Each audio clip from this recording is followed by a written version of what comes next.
কেন্দ্ৰীয় মন্ত্ৰী সৰ্বানন্দ সোণোৱাল ডাঙৰীয়া, আপুনি পদত্যাগ কৰক। এই কেন্দ্ৰীয় চৰকাৰৰ পৰা আপুনি ওলাই আহক। ওলাই আহি আপাৰ আছামৰ সেই জনতাৰ লগত আপুনি থিয় দিয়ক। তোমালোকৰ খালি ভোট লাগে অসমৰ।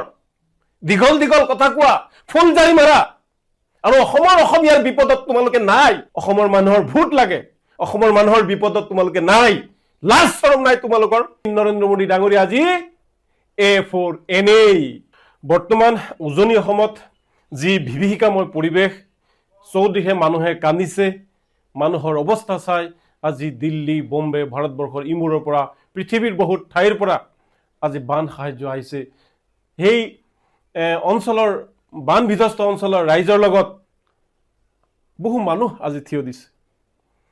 যেতিয়া নিৰ্বাচন আহে, নৰেন্দ্ৰ মোদী ডাঙৰীয়াই এমাহত 5 বাৰকে আহে আৰু আহি ডাঙৰ ডাঙৰ কথা কয়, A4 আছাম।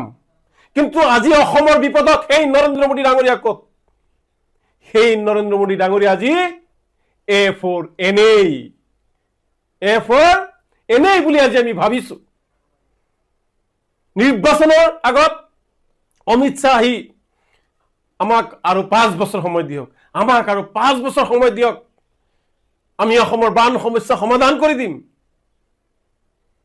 আজি বৰ দুখৰ কথা যে অসমৰ সদৌ অসম ছাত্ৰ সন্থাৰ যেতিয়া সভাপতি আছিল সৰ্বানন্দ সোণোৱাল ডাঙৰীয়া, তেওঁ আন্দোলন কৰিছিল অসমৰ বান সমস্যাক ৰাষ্ট্ৰীয় সমস্যা হিচাপে ঘোষণা কৰিব লাগে।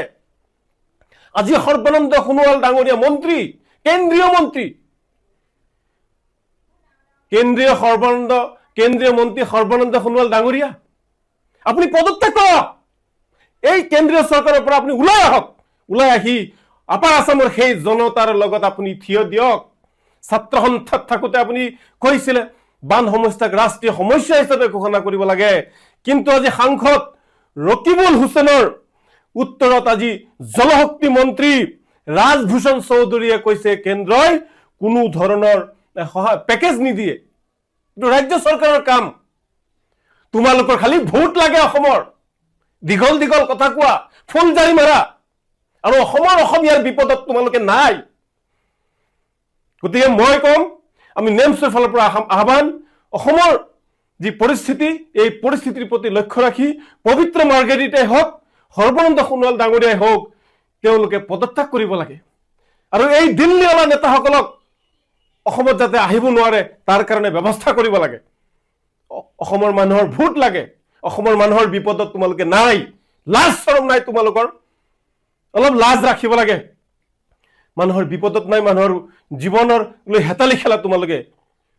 গতিকে আমি আহ্বান জনাইছো অসমৰ প্ৰতিজন জনতা, আৰু বিভিন্ন যি জনতাই, চৰকাৰতকৈ জনতাই কিন্তু এবাৰ সহায় কৰিছে। আমি নেমছৰ ফালৰ পৰা যি পাৰোঁ আমি সহায় কৰিছো, আৰু অহা কাইলৈ আমাৰ আৰু এটা গ্ৰুপ যাব তেওঁলোকক সহায় কৰাৰ কাৰণে। গতিকে অসমৰ দল সংগঠন, মই সংখ্যালঘু লোকসকলক অনুৰোধ জনাম, প্ৰতিটো মছজিদ কমিটি, মাদ্ৰাছা কমিটি, ঈদগাহ কমিটি, সাধাৰণ জনতা যিমান পাৰে আপোনালোকে সেই উজনিৰ বানাক্ৰান্ত লোকৰ আপোনালোকে সহায় কৰিবলৈ আপোনালোকে চেষ্টা কৰক।